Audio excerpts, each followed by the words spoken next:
Cricket की pitch पर केवल दो ही बल्लेबाजों को ज्यादा महत्व दिया जाता है, या तो जो ओपनर होता है या वन डाउन होता है।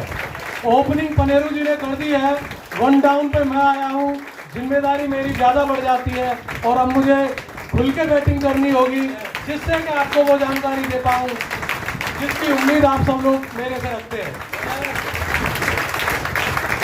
बैठिए, धन्यवाद। जिस चीज के लिए मुझे भेजा गया, मैं आपको 3 परिस्थिति से अवगत कराना चाहूंगा।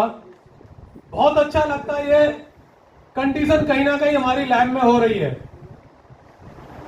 और इसको जब आप सही तरीके से जानेंगे, अपने ऊपर इम्प्लीमेंट करेंगे इसका, तो आपको पता चलेगा कि जो मैं तीर चलाना चाह रहा हूं वो कहीं ना कहीं आपकी जिंदगी में आगे आने वाले समय में होने वाला है। एम आई राइट और रॉन्ग? क्या आप मेरी बात को समझ पा रहे हैं? आप मुझे बता सकते हैं किसी के बहन या बेटी का नाम मोनिका है? क्या कोई बता सकता है? सर के लिए जोरदार तालियां। जो चीज मैं सोच रहा था वो कहीं ना कहीं है। किसी की बहन या बेटी का नाम कोनिका है? नहीं है। नोनिका? आप लोग चिंता में पड़ गए, मेरा सवाल पूछना जायज है क्योंकि आपको इन तीनों के बारे में नहीं पता। लेकिन मैं आपको बताना चाहता हूं, जो व्यक्ति यहां पे बैठा हुआ आज के 10 साल बाद, 15 साल बाद बुजुर्ग अवस्था में जरूर होगा। जब उसकी बुजुर्ग अवस्था आएगी तो उनको इन तीनों परिस्थितियों से सामना करना पड़ेगा। पहला है मोनिका, दूसरा है कोनिका और तीसरा है नोनिका। कहने का मतलब ये है, जब आप बुजुर्ग हो जाते हो तो आपके भावों को कोई समझने वाला तैयार नहीं होता। मोनिका का मतलब है बुजुर्ग अवस्था में आपको मौन रहने के लिए बोल दिया जाता है।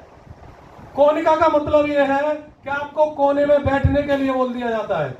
और नोनिका का मतलब ये है कि रोटी चाहे आपको नमक से मिल जाए, आपको खा लेने के लिए बोल दिया जाता है।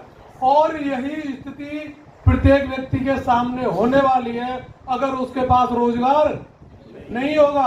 60 वर्ष के बाद एक ऐसी परिस्थिति आप लोगों को देखने के लिए मिलती है कि भारत के अंदर एक बड़ी संख्या में लोगों के पास रोजगार नहीं होता। वो पेंशन की लाइफ जी रहे होते हैं। जब हमारे पास रोजगार नहीं होता तो हमें इस स्थिति से गुजरना पड़ता है। क्या आप ऐसी स्थिति से गुजरना चाहते हो? चाहते हो? आवाज नहीं आई।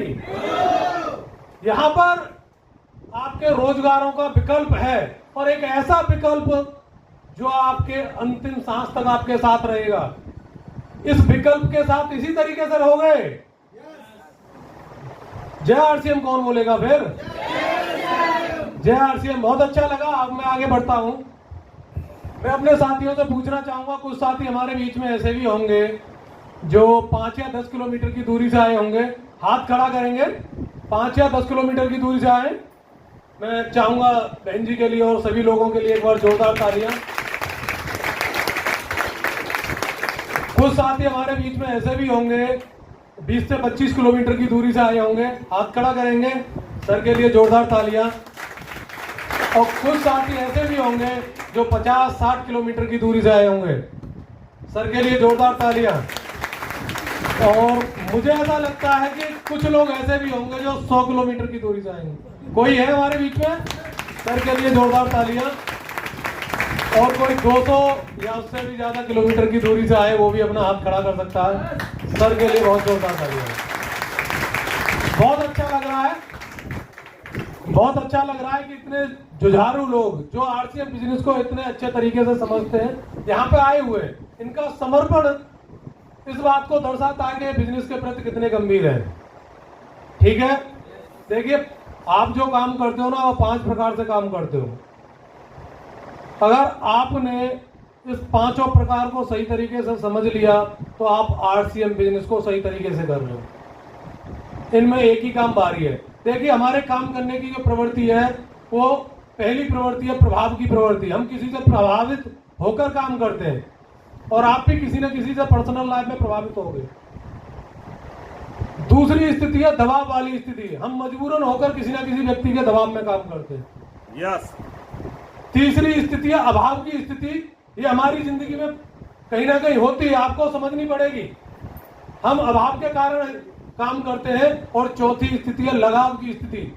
आपको लगाव हो सकता है माधवानंद पनेरू जी से, हो सकता है बबलू चौधरी जी से, हो सकता है जमीरुल्लाह सर से, हो सकता है किसी ना किसी से इस बिजनेस में आपको लगाव हो सकता है और उसके कारण आप काम कर सकते हैं। लेकिन पांचवी स्थिति जो है वो एक अलग स्थिति है, वो है आपके स्वभाव की स्थिति। इस बिजनेस को दोस्तों अपने स्वभाव में आके कर लेना। ये बिजनेस आपके सभी दबावों को, प्रभावों को हटा देगा।